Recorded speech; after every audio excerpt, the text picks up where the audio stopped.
Қай заманда болмасын, бейбітшілікпен өркендеудің бастауы бірлік.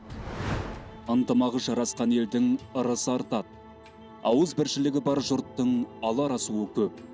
Осыған орай ислам дінінде елді бірлікпен өзара ынтымаққа, жамағат болып ұйысып топтасуға шақырған өсиеттер көп. Мәселен, хадистердің бірінде пайғамбарымыз Мұхаммед Мұстафа саллаллаху алейхи уассалам үмбетіне: сендерге жамағатпен бірге болу міндет, бөлінуден сақ болыңдар.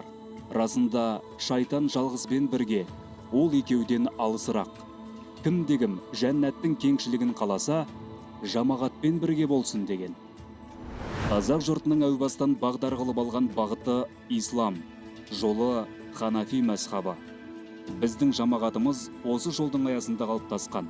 Ұлт ретінде ынтымақта болудың жолы да осы бір жамағат болып ұйысудан, бөлінбеуден басталса керек. Отаны бірдің жаны бір.